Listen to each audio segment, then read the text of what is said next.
Assalamualaikum warahmatullahi wabarakatuh. Kembali lagi dengan saya Desi Melansari, NPM 18310031 dari kelompok 7.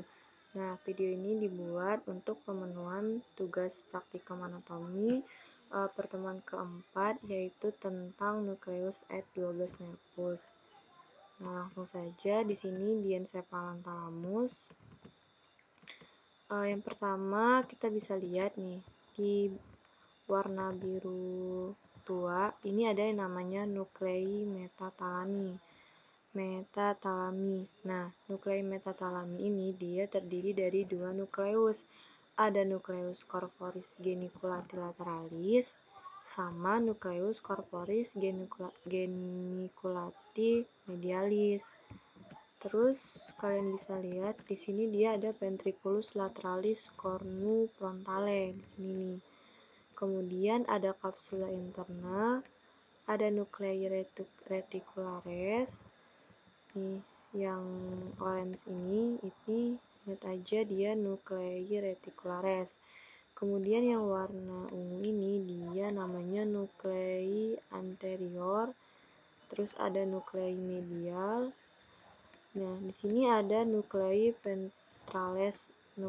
ventralis anterior, yaitu terdiri dari nukleus ventralis intermedius, nukleus ventralis posterolateralis, dan yang terakhir itu ada nukleus ventralis posteromedialis. Nah, di sini kalian bisa lihat ada juga nukleus parafascicularis. Terus ada nukleus centromedianus, kemudian nukleus dorsal, nukleus posterior, nuklei pulvinares.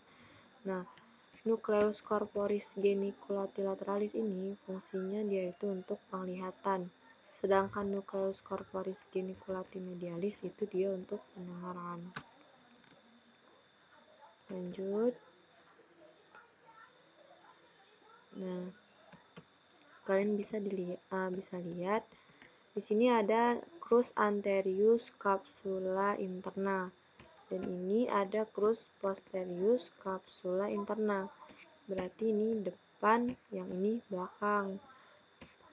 Foto ini dilihat dari sisi kiri atau dari sinistra. Terus di crus anterius capsula interna itu ada radiationes thalami anterior sama tractus frontopontinus. Sedangkan crus posterius capsula interna itu ada radiationes thalami posterior, ada fibrae parieto occipito pontina, terus ada radiatio optica, ada radiatio acustica juga. Nah, ini namanya tractus opticus nih yang di sini. Terus di sini kita juga bisa lihat ada calciculus. Ada calciculus superior dan ada calciculus inferior. Kemudian di sini. Nah, ini banyak nih macam-macam nukleus. Ada nukleus paraventricularis, terus ada nukleus dorsomedialis nih di bagian sini. Terus juga ada nukleus dorsalis hipotalami. Di sini ada nuklei preaptiki nih di bagian sini. Nukleusnya bisa kalian baca sendiri ya, banyak banget sama.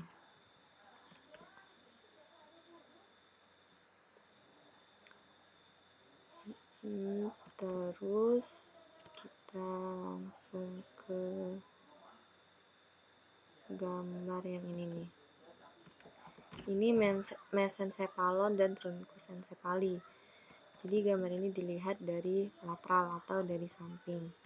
Nah, di sini juga ada pons nih, udah dibahas sebelumnya ya di pertemuan kedua di cerebrum. Nah, di sini kita juga bisa melihat nervus-nervusnya.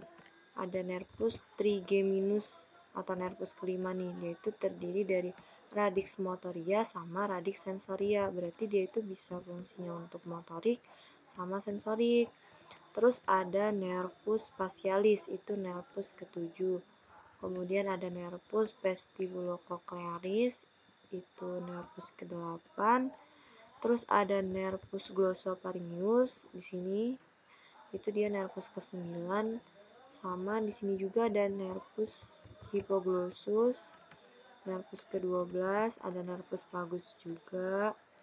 Terus nervus accessorius itu dia terdiri dari dua, ada radices kranial sama radices spinal.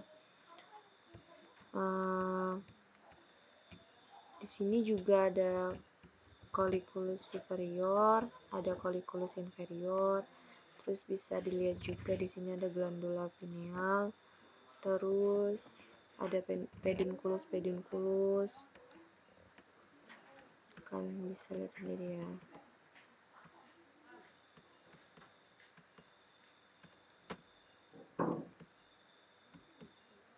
Nah, ini sama aja dilihat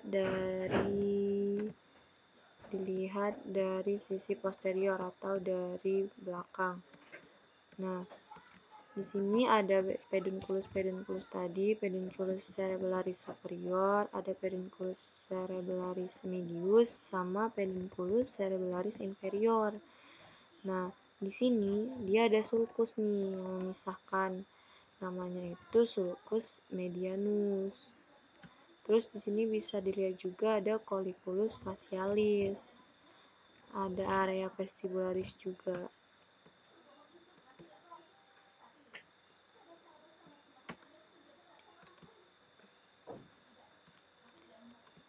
Ini sama aja dilihat dari posterior superior, masih gambar mesencephalon.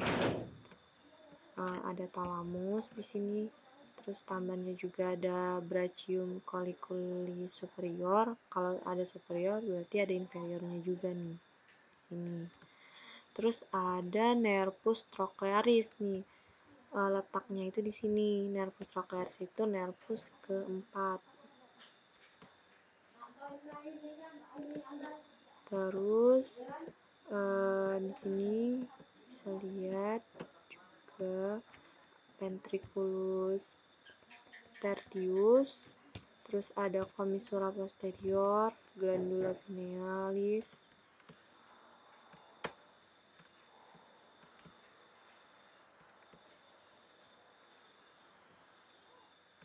Nah, ini kalian harus hafal ya.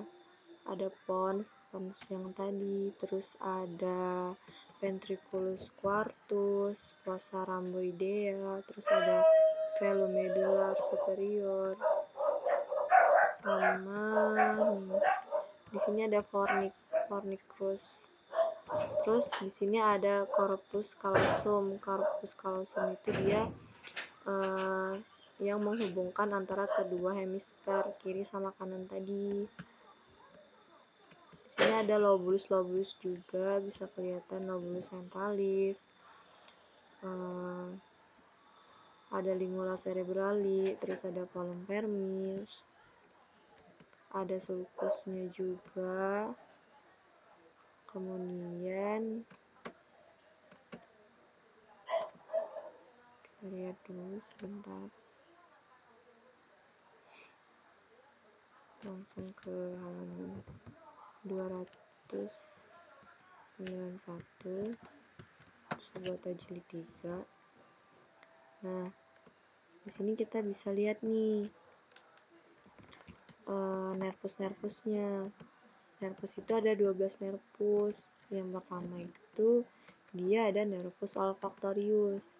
Nah, di mana fungsi dari nervus olfactorius itu dia untuk penghidup, ya, indera penghidup. Terus yang kedua ada nervus opticus.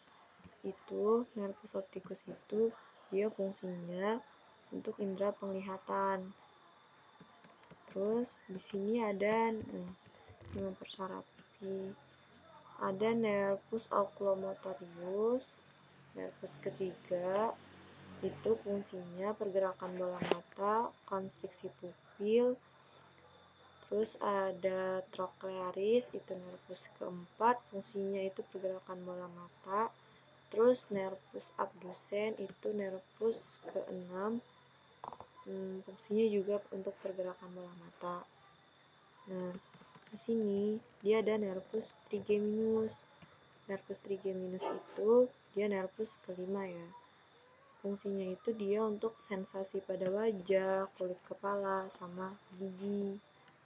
Terus di sini ada nervus facialis. Nervus facialis itu nervus ke-7. Fungsinya itu untuk indera pengecap sama kontraksi otot-otot wajah. Dari namanya juga kan facial. Terus ada nervus vestibulocochlearis. Nih, di sini nih letaknya. Nah, nervus vestibulocochlearis ini dia nervus ke-8. Fungsinya itu untuk indera pendengaran sama indera equilibrium. Terus yang ke-9 itu ada nervus glossopharyngeus. Nervus glossopharyngeus, nervus ke-9 itu fungsinya untuk indera pengecap, sensorik jantung, pernapasan, sama refleks tekanan darah. Terus ada nervus vagus. Nervus vagus itu fungsinya sensoris untuk jantung juga, pernapasan, dan refleks tekanan darah juga. Kemudian ada nervus accessorius, itu nervus ke-11, yang dimana fungsinya itu untuk kontraksi otot leher dan otot bahu. Kemudian ada nervus hipoglossus, nervus ke-12 yang terakhir itu untuk pergerakan lidah. Nah, jika ada gangguan di nervus facialis, itu biasanya dikaitkan dengan penyakit Bell palsy. Biasanya penyakit Bell palsy itu kerusakan pada saraf pada nervus facialisnya. Terus ada nervus trigeminus nih. Kelainan nervus trigeminus itu biasanya ada penyakit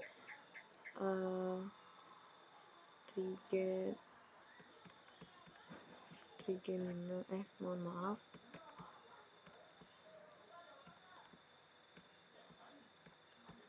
Nah, di nervus trigeminus itu jika terjadi kerusakan pada saraf tersebut akan ada penyakit neural trigeminal.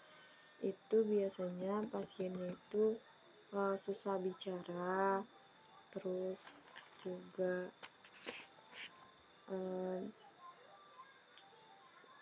sensasi pada wajahnya itu juga berkurang.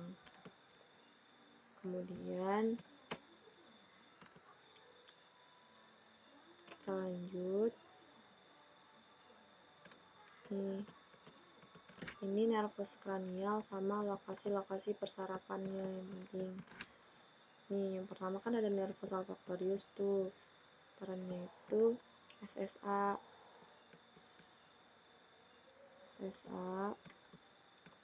Terus lokasi persarapan yang pentingnya itu di mucosa olfaktoria. Terus ada nervus opticus tuh, nervus kedua, dia lokasinya itu di retina.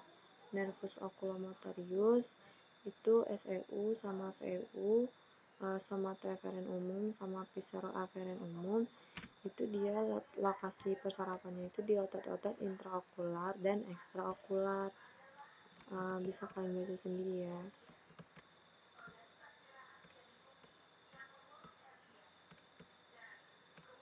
Nih, sama kayak tadi.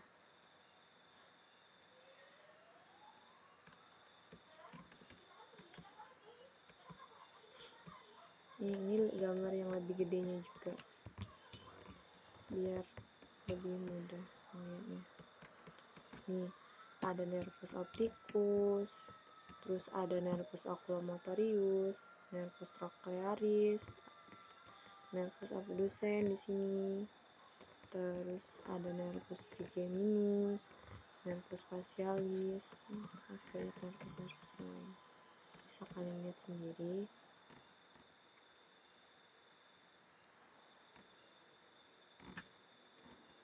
Nih, nervus trigeminus letaknya di sini nih. Baik, Saya rasa cukup sekian yang bisa saya sampaikan.